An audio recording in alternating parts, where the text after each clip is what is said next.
Peterson has approved the concept or the principle of the agreement with Maurer. This is Fly as their representative.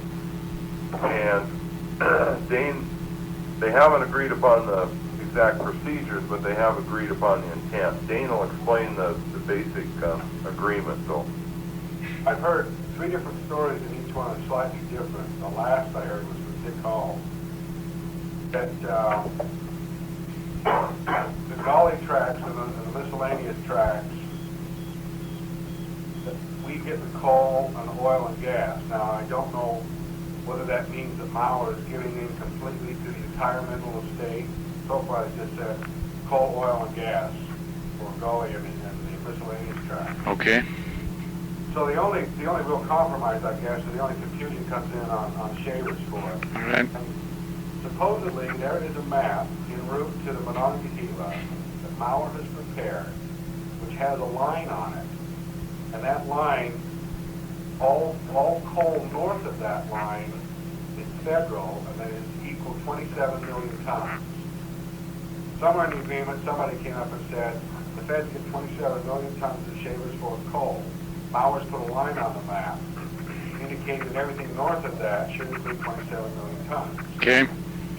Linda and hopefully Lynn Kantner will look at that map and agree to the line, to the location of the line, or say where the line should be for the feds to have 27 million. Now, are we getting Maurer's drill data? yes. We're getting Maurer's drill data. Hopefully, yes. No one's answered that question definitely. Because I tell you right now, your geologists will be struck dumb if they have no drill data. There's only 3 holes up there. Yeah, if I remember correctly, not only are there only 3 holes, but Maurer doesn't have many holes, do they? Well, they've got in the northern part? 3 or 4 times more holes than we got. Okay. All right. You know, every hole, when you're at 3, another hole is a 33% increase in data. Oh, I understand. Yeah. There's, of course, the total agreement was that there was roughly 81 million tons of coal out there. Yeah. And the Forest Service gets 27 million in the area that appears to be most environmentally sensitive. Right. North end. So you can look at it, either there's 27 million tons up north if the data was substantiated, or there's 58? 54 million down below. Maybe there's better data down below. There is better data. It gets thinner and thinner as they went north. So either way, either we get 27 million or they get 54. I'm not sure which. You can go at it from 2 approaches, though. Now, when these boys were doing all this negotiating, I wonder if anybody remembered that at one time Maurer volunteered to give us that whole thing up there as a donation. I think Banter was involved in the negotiations. Banter should know that. Yeah, okay. Again, right, because Banter should have known it. Howell certainly didn't know it. Yeah, Howell was involved in it. Yeah. Now, Okay. a question on the gas. Again, we're just talking Shaver's Ford. Right. There's to be a 49-51% split. The government getting 49, Maurer getting 51. Now, on the entire area, or just the part that Maurer's keeping? By the part that Maurer's keeping, you mean the part that doesn't have the 27 million tons Right. of coal? Right. That's the entire east side, west side Shaver's Ford. The coal and the gas are being split differently. Okay, so the gas got nothing to do with the coal. Correct. Right. Okay, so in the entire Shaver's Fork, east side, west side, deeds 51H, 1, 2, 3, whatever they are. Right. It's, okay, good. 49 to the government and 51 to Maurer. Now, I'm not clear on whether it's 49-51 revenue generated split or 49-51 gas estate split. I don't know. I had assumed that the raw gas at the wellhead is what I would have figured. I don't know. That's. Yeah. I'm not sure. Yeah. As I mentioned, Hunter's, all of the gas on the other tracks is federal. Yeah. Now there's supposedly, and this is to be in a letter. The rest of this stuff, the details and the procedure and all that, is to be worked out by Fowler, the Howard Okay. instrument. Gordon Small think he's prevailing on both parties going to a judge and saying, look, we have this dispute, but we have reached a mutual agreement. Will you bless this agreement? Yeah. So somehow there's some judicial sanction to the whole thing. I don't know if that's ever going to happen. But Well, something's going to happen because there's still a court suit underway over Mauer's title to the coal. Well, hell, Mauer's title, to the coal. Curtis just entered the room. Okay. Hey, Ralph, how you doing? No, we're talking to Dick today. Oh, Rick? Oh, that's right. You told me Ralph would be there. Okay. Okay, good morning. I was just saying that the Highlands Conservancy, I think, still has a court suit over Mauer's title to the coal in the Shavers Fork. I think you're right. And I saw something last week that the whole thing had been consolidated into one clump, and the Highlands Conservancy had been ordered to redraw its suit with that in mind. Ah, with it, that could have quite a The impact. point I'm making is us bureaucrats can sit around and trade these chips, but there's another player in the game. And when he finds out that he wasn't part of it, he's liable to be mad. Probably will be. Yeah. Unless he thinks he got a good deal. But see, they're shooting for the whole game here to drive Mauer off of the area. That's right. The last publication where they were getting stuff in the paper, they put this party line out that they had given up trying to drive Mauer out and were only trying to live with him now. Yeah, well, they've got a...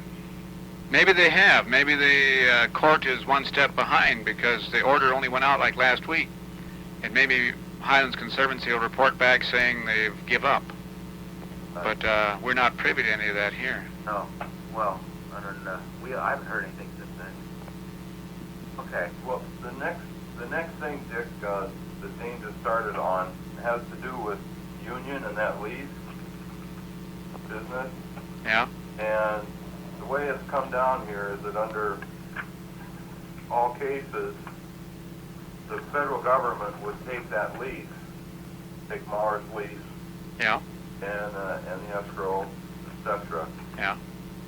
And that, as Dane was mentioning here, within a week, 10 days, you're going to be getting a request from Union to go back onto, what site is that, Dane?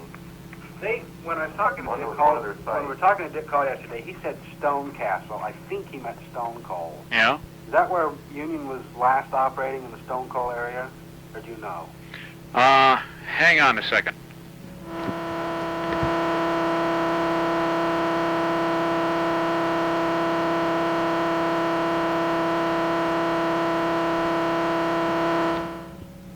Well, they got a dry hole in the Stone Coal area.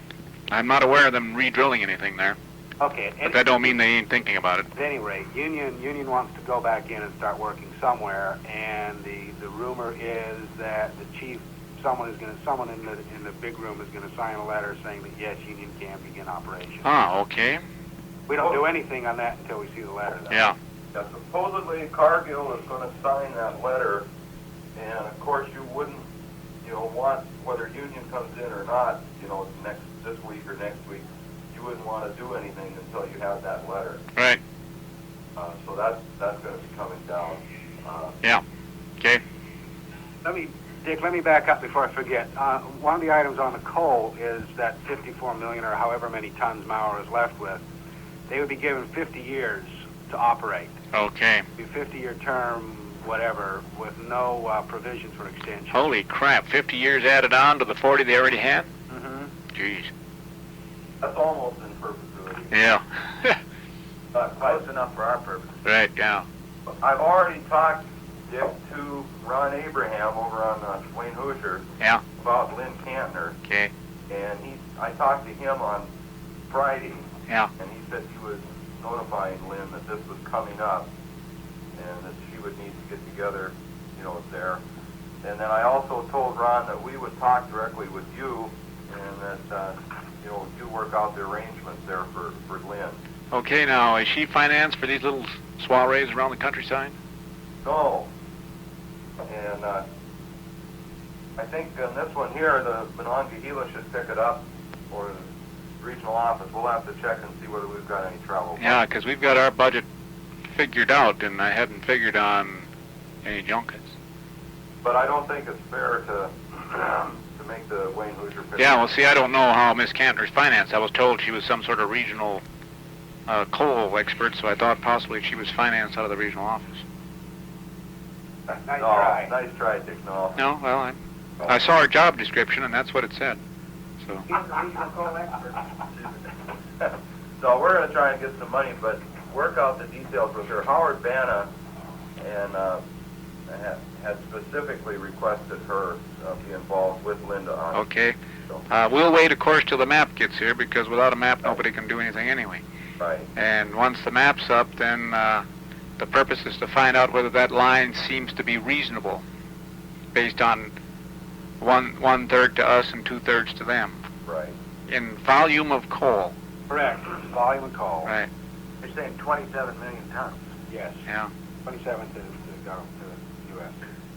Did you guys go through the complete drill with him on the layout? What We went through you got what? How the pie was divvied up? if you could go through it quickly, just, I mean, we did, Dick, sure. I have notes separately that I got from Lance outlining what happened. I don't know whether they're any better, the same, or different, but just to go through them and repeat so that we're all on the same wavelength. You guys stop me if you see any discrepancies in what you heard. Okay. The first, Golly Mountain and the isolated tracks, we get 100% of all rents and royalties beginning August 16th, 82. And, let's see, 32 years or until termination of the existing lease.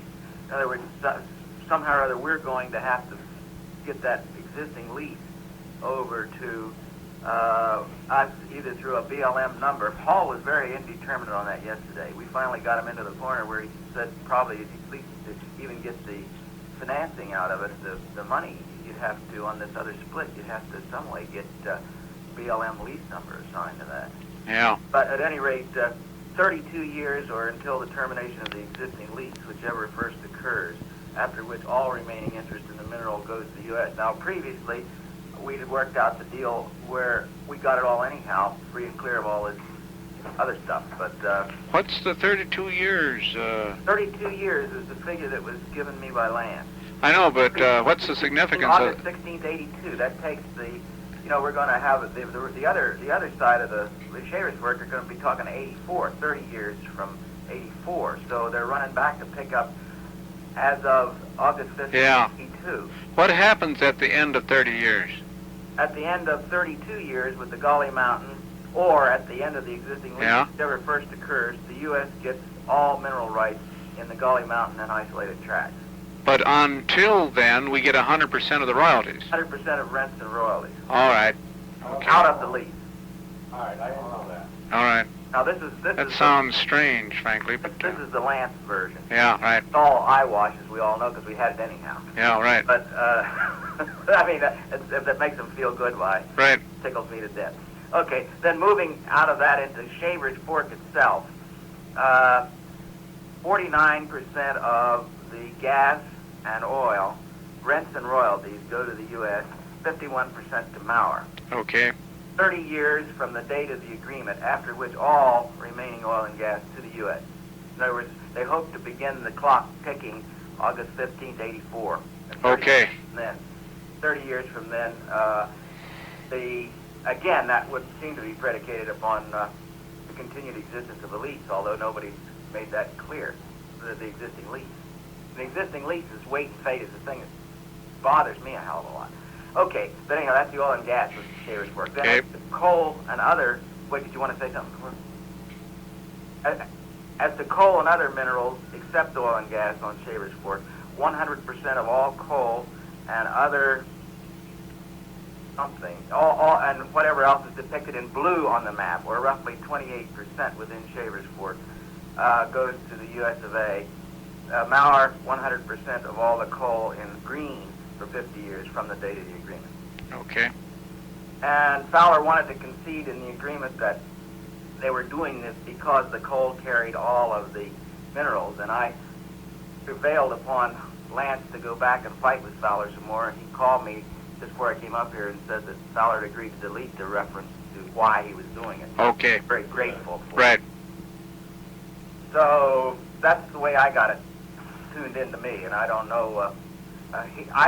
You'll receive the map with the blue and the green. There's only one of them apparently. Sometime I'm going to receive whatever Lance has thrown together. He's going to throw together something very rough, and then we're supposed to try to develop it. And like I mentioned earlier this morning, we're going to have a real problem with descriptions here because we're not going to be following deed lines. We're going to be cutting across country, so we're going to have to go by natural features or something. I don't know how. Yeah, best to follow beds of creeks or the ridges between creeks. Yeah. If we can do it. Okay. Oh, good. Not a problem. So it'll be interesting. One other, sideline here, and that is we're not to be talking with the BLM on this because everything is really, really up in the air, and that any conversation with the BLM will be taking place, between the Washington level on it. They're going to present them with a fait accompli. Something Or like that. something. I'm not sure what they're going to wrap up and show them. Yeah. Or one of them other foreign phrases. Пожалуйста. Yeah. Because this is still a pretty good stack of cards that's being built here. Yes, that's right. And Gordon Small and I think has almost got all convinced that whatever agreement is worked out should be blessed by a judge. Yes, because I'd be curious to see what I would expect something to appear in the Federal Register or some legal notice somewhere. The judge, nobody would be able to understand it, as Jack Curtis says, but at least we could get somebody to sprinkle holy water on it, and it'd take anybody 10 years to untangle it. Yeah, right. By that time, we'll have all gone off to greater glory. I have a feeling, though, that when they come down to push comes to shove, they're not going to be able to fit that into a slot anyway, because that would mean they'd have to file a lawsuit some way Yeah. to get it to that point. And they're going to be thinking a long time. If he doesn't start anyone talk to justice, how the hell are they going to file a lawsuit? Yeah. Well, those of us at the ground level will watch you guys with awe, particularly when this map with the green comes on it and Yeah, the blue. green and the blue. Yeah. And you're going to watch from down below on the tightrope whoever's foot slips first. Yeah. Okay, well, I'll brief Ralph when he gets back. Tell him that everybody's on top of it. Yeah. I suppose that's a good way to express it. Right. Again, we're behind you trying to help. Right. I'm from the federal government, and I'm here to help you. Right. Yeah. Okay, anything else? Well, one thing, what happens to the escrow amount? The escrow amount will be dribbled out to Split. satisfy... Okay, it's split up on that. Yes. Split up then, okay. It'll be dribbled out to satisfy Union Drilling unless they take their ire out on Ralph Mummy's little home in the West. Okay. It's going to be for the Mummy Legal Defense. Mummy Legal Defense Fund. That's right. Okay. Very good. Ralph, appreciate that. You boys are thinking about him. Okay, good enough then. That's it from here. We'll see you. Bye. Take care, Richard. See you, Dick.